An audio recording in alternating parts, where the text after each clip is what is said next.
So there was me and Gregsy, Kirky, Jackie, and uh, and Ronnie. And we pitched their tent, and at the next tent there were bunch of lovely people, or so we thought at the time anyway. There was this beautiful girl, lovely guy, two or three other people. And we arrived on the Thursday night, so the festival obviously didn't start till the Friday. And we built a campfire and sat around it and played songs. And you know we as Belfast guys, in a circumstance like that, we just did things our way, sort of thing. So I don't know if you remember, there was like a sort of a wee chocolate bar. I think it was like a Jamaican thing or whatever, but it was like rum and raisin, sort of. And the advertisement was like sort of day-o, day-o, daylight coming, But Gregsy, Eddie, he would never miss a trick. He would get us all the stand up, at the other one side of the fire, sort of thing, and then he would go day-o, day-o, and then we would all turn around and say daylight come and you wanna go home, day-o, and then all of us together, and the everybody from the other tents and stuff, would all be because they were all within. So these ones came over and sat and joined us anyway, and this girl sat down beside me, and Deborah, and she was absolutely lovely.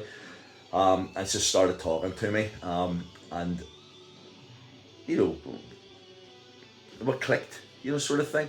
And this was on the Thursday night, sort of thing. But she says, I'm here with my boyfriend, and I went, that's okay, it's fine. I'm here for the festival, so we're just sitting at the campfire, having a having a little conversation, sort of thing. And everything was going really, really well. And our boyfriend was gigantic, like absolutely gigantic. So he got to hear from other people that she and I had sort of got quite comfortable. This is on the Thursday night, so there was a whole festival to go at this stage. And I met her on the Friday, and we went for a walk along the Thames. Went past the Reading Festival, still just talking, and I knew she wasn't happy, and she said she wasn't happy, but the big guy, that she was with, she'd been with him for a long time, sort of thing, and nothing happened, well, at that point anyway. But then these guys came around in these cars, and they had like it was like an estate with the back open, and in the back of the estate car they had these like gallon containers with to tell you the truth, all I smelt was petrol, but it was scrumpy. It was like this, it wasn't quite cider, but it was made with apples, but it was lethal, sort of, and it was like £3, for a gallon of it. And if you took one, it was equivalent in sort of beer or cider, sort of in that world as poaching would be, in the spirit world. So I mean, a couple of glasses of that scrumpy, and they probably stuck poaching in it anyway. It didn't really matter. They were just going around, and you just trusted that you were, it wasn't going to kill you. But I still remember, when I was drinking it, it still smelt like petrol, but I still drank it anyway.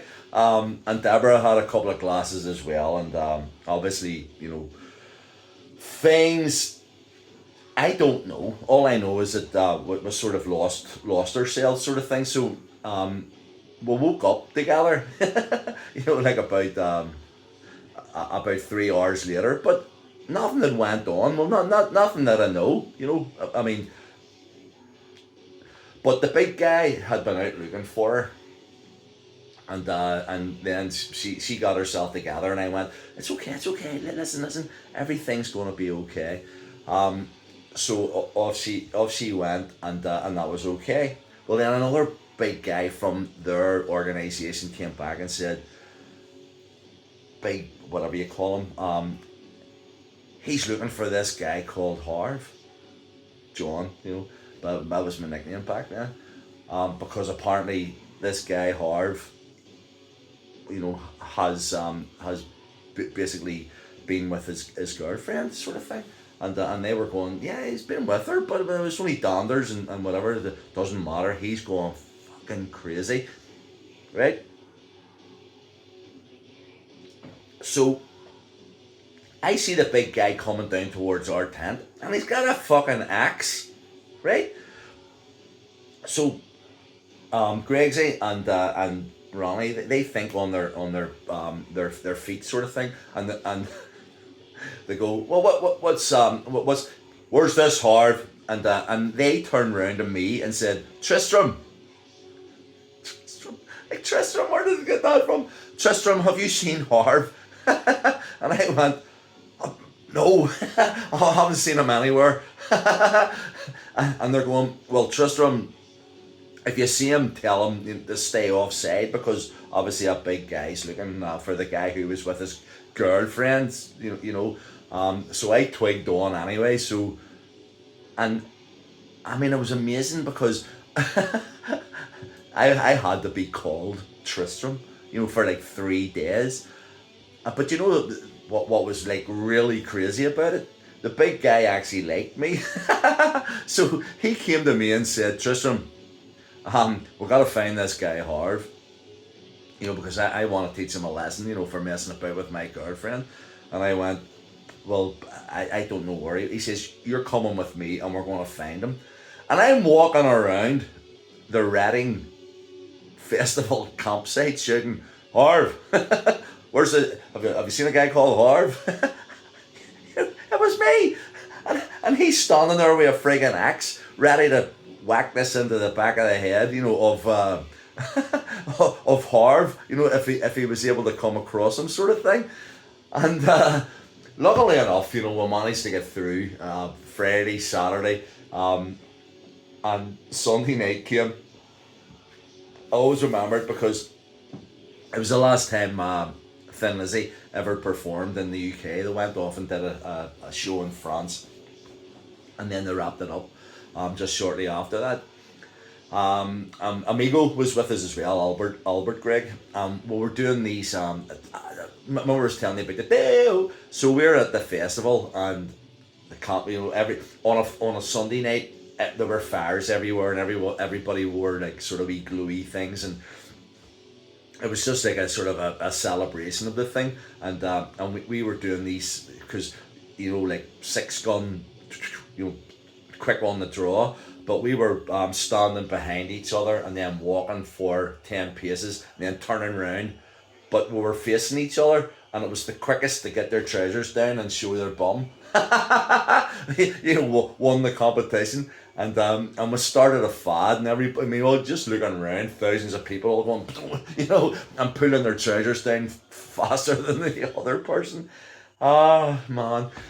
But so our festival's over, and we're walking back, and for some reason or other, this big guy had this decided that he was going to go fucking crazy, because he couldn't find this guy Harv, who had been, what?